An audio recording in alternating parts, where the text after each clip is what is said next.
Alors, le prochain point qu'on va faire, c'est le point de recouvrement, donc qui est composé principalement d'une boucle fine avec les surpiqûres en haut et en bas. Et je vais utiliser encore une fois ma surpiqûre double centrée comme point de départ. Donc, clic et glisse. Je supprime les coins ici et je m'assure que tout est parfaitement dissocié. Donc, je vais dissocier, je vais dissocier. Je m'assure ici que ça, tout est bien dissocié. Et là, je peux travailler ici à générer ma boucle.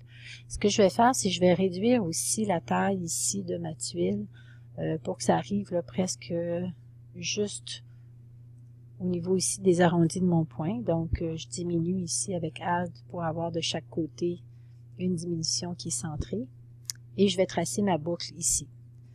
Je vais travailler ici avec la vue squelettique, CTRL-Y.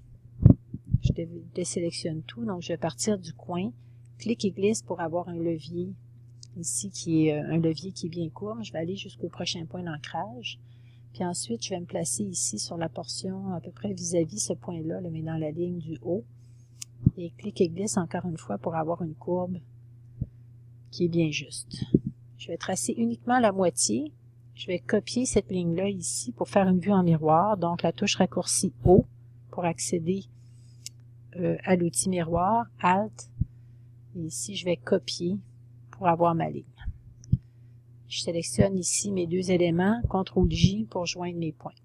Je vais faire CTRL-Y pour avoir ma vue et je me rends compte que le tracé que je viens de faire n'a pas de couleur, donc je vais aller ajouter la couleur noire ici et je vais faire un tracé qui est très très fin pour cette ligne-là.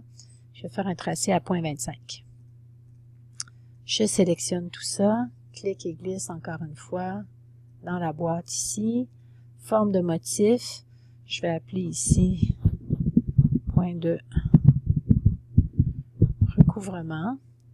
Je n'ai pas besoin ici d'avoir de coin, donc je vais faire aucun et je vais utiliser la méthode teinte toujours.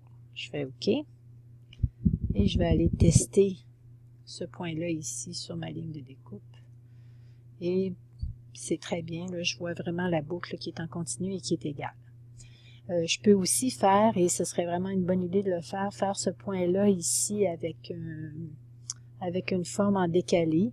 Donc, réutiliser ça pour créer un espace. C'est un point qu'on utilise très très souvent pour faire les ourlets dans les tissus extensibles. Donc, ourlet au niveau de la manche ou ourlet au niveau du bas.